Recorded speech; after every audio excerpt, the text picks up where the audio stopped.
శ్రీ గురుచరణకమలేభ్యో నమ. శ్రీవల్లభ స్పిరిచువల్ వేదికకు స్వాగతం.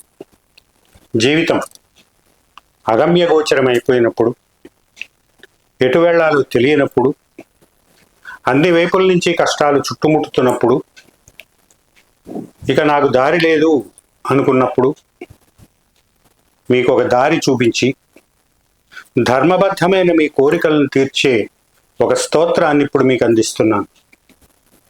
ఈ స్తోత్రం వీడియో కింద డిస్క్రిప్షన్లో పీడిఎఫ్గా కూడా మీకు లభిస్తుంది. ఏమిటి ఈ స్తోత్రం? ఇది శ్రీ కామేశ్వరి స్తోత్రం. ఇది ఎక్కడుంది? శ్రీమద్ భాగవత మహాపురాణంలో ఉంది. ఈ స్తోత్రం ఎవరు చేశారు? యుధిష్ఠిరుడు అంటే ధర్మరాజు చేశాడు. ఈ స్తోత్రాన్ని ఎప్పుడు పఠించాలి అంటే, వీలైతే బ్రాహ్మీ ముహూర్తం. మనం ప్రతిరోజు కూడా మన వాట్సాప్ గ్రూపుల్లో, అరెట్టై గ్రూపులో, ఛానల్ పోస్టుల్లో కూడా పంచాంగం ఇస్తున్నాం. దాంట్లో బ్రాహ్మీ ముహూర్తాన్ని కూడా సూచిస్తున్నాం. వీలైనంత వరకు బ్రాహ్మీ ముహూర్తంలో, కుదరలేదు అనుకున్నప్పుడు సూర్యాస్తమయం తరువాత, ప్రధానంగా శుక్రవారము, అమావాస్య రోజులలో, పౌర్ణమి రోజులలో రాత్రి దీన్ని పఠించాలి. రోజూ చేస్తానంటే అభ్యంతరం ఏం లేదు. కానీ ఎన్ని స్తోత్రాలు ఉన్నాయి, రోజు చేసుకోమంటున్నారు, నిత్య పూజలో భాగం చేసుకోమంటున్నారు అని అనుకునేవాళ్ళు ఈ విధంగా చేయాలి. అయితే స్నానం చేసి శుచి అయిన వస్త్రాలు ధరించి ఉత్తరం లేదా తూర్పు ముఖంగా మీరు కూర్చుని, అంటే మీరు తూర్పు కానీ ఉత్తరంగా కానీ చూస్తూ కూర్చుని, మీ ఎదురుగా గురుదేవుల చిత్రపటాన్ని లేదా విగ్రహాన్ని, అలాగే కామేశ్వరీదేవి చిత్రపటాన్ని కానీ విగ్రహాన్ని కానీ ఉంచుకుని, ముందు గురువుకి తర్వాత దేవతకి పంచోపచార పూజ చేసి అప్పుడు ఈ స్తోత్రాన్ని 11 సార్లు పఠించండి. గుర్తుపెట్టుకోండి, శుక్రవారం, పౌర్ణమి, అమావాస్య రాత్రుల్లో కానీ, సూర్యాస్తమయం తర్వాత, లేదు బ్రాహ్మీ ముహూర్తంలో కానీ ఈ సాధన చేయాలి. ఇలాగ మీరు గురుదేవుల చిత్రపటం లేదా విగ్రహం, కామేశ్వరీదేవి చిత్రపటం లేదా విగ్రహం పెట్టుకున్నప్పుడు ఆవు నేతితో 2 దీపాలు వెలిగించాలి, అటు ఇటు. నైవేద్యం మీ ఇష్టం, తీపి పదార్థం ఏదైనా పెట్టండి. ఆ తరువాత ఈ స్తోత్రాన్ని పఠించండి. ఈ స్తోత్రం పఠించడం వల్ల ధర్మబద్ధమైన మీ కోరికలు తీరుతాయి, మీకు ఆకర్షణ సమ్మోహన శక్తి పెరుగుతుంది, శత్రువులు మీ జోలికి రారు, మీ దారిద్ర్య బాధలు తొలగిపోతాయి, మీరు ఊహించని స్థలాల నుంచి, మీరు ఊహించని మార్గాలలో ధనాదాయానికి అవకాశాలు ఏర్పడతాయి. ఈ స్తోత్రాన్ని ఇప్పుడు అందుకోండి. శ్రీ కామేశ్వరి స్తోత్రం. శ్రీ యుధిష్ఠిర ఉవాచ. నమస్తే పరమేశాని బ్రహ్మరూపే సనాతని సురాసుర జగద్వంద్యే కామేశ్వరి నమోస్తుతే. నమస్తే పరమేశాని బ్రహ్మరూపే సనాతని సురాసుర జగద్వంద్యే కామేశ్వరి నమోస్తుతే.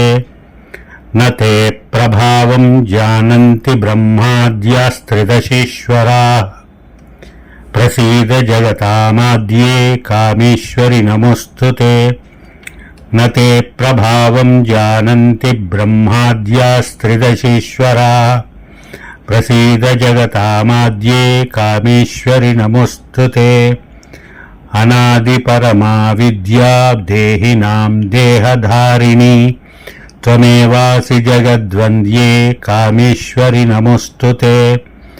అనాది పరమా విద్యా దేహినాం దేహధారిణి త్వమేవాసి జగద్వంద్యే కామేశ్వరి నమోస్తుతే. త్వం బీజం సర్వభూతానాం త్వం బుద్ధిశ్చేతనా ధృతిః త్వం ప్రబోధశ్చ నిద్రా చ కామేశ్వరి నమోస్తుతే. త్వం బీజం సర్వభూతానాం త్వం బుద్ధిశ్చేతనా ధృతిః త్వం ప్రబోధశ్చ నిద్రా చ కామేశ్వరి నమోస్తుతే. త్వామారాధ్య మహేశోऽపి కృతకృత్యం హి మన్యతే ఆత్మానం పరమాత్మాపి కామేశ్వరి నమోస్తుతే.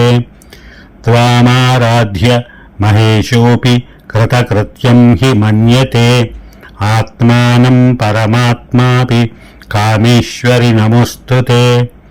దుర్వృత్త సంహర్త్రి పాపపుణ్యఫలప్రదే లోకానాం తాపసంహర్త్రి కామేశ్వరి నమోస్తుతే.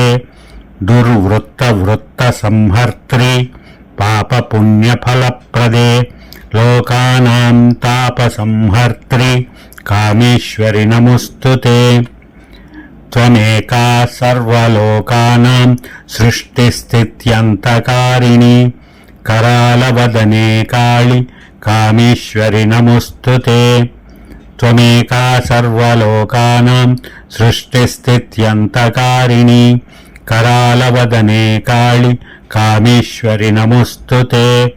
ప్రపన్నార్తిహరే మాతః సుప్రసన్నముఖాంబుజే ప్రసీద పరమే పూర్ణే కామేశ్వరి నమోస్తుతే. ప్రపన్నార్తిహరే మాతః సుప్రసన్నముఖాంబుజే ప్రసీద పరమే పూర్ణే కామేశ్వరి నమోస్తుతే.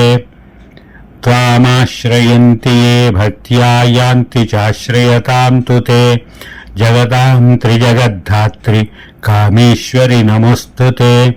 త్వామాశ్రయంతి యే భక్త్యా యాంతి చాశ్రయతాం తు తే జగతాం త్రిజగద్ధాత్రి కామేశ్వరి నమోస్తుతే.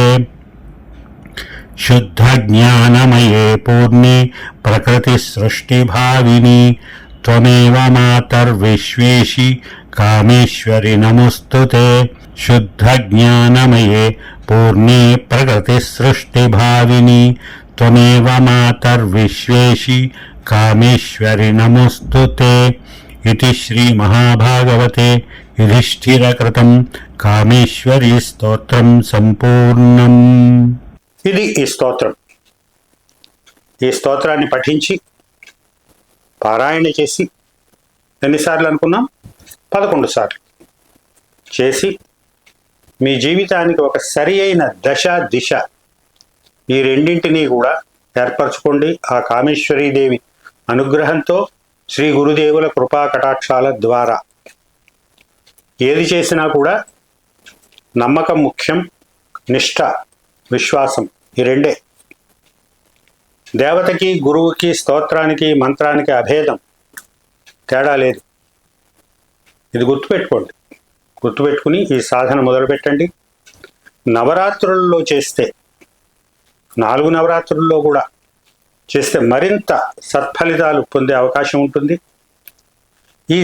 ఈ స్తోత్ర సాధన చేసేటప్పుడు మాత్రం మనం మొదట్లో చెప్పుకున్న సాధన నియమాలు పాటించండి. సాధన నియమాలు పాటించండి. వాటిలో త్రుటి అంటే వాటిలో లోపం కలిగితే ప్రయోజనం ఉండదు. కనుక ఈ విధంగా శ్రీ గురుదేవుల కృపాకటాక్షాల ద్వారా, శ్రీ కామేశ్వరీదేవి అనుగ్రహం ద్వారా మీ జీవితానికి ఒక దశ దిశ ఏర్పడతాయని ఆశిస్తున్నాను. మళ్ళీ మనం బుధవారం రాత్రి 8 గంటలకి కలుసుకుందాం. అప్పటి వరకు సెలవు. స్వస్తి.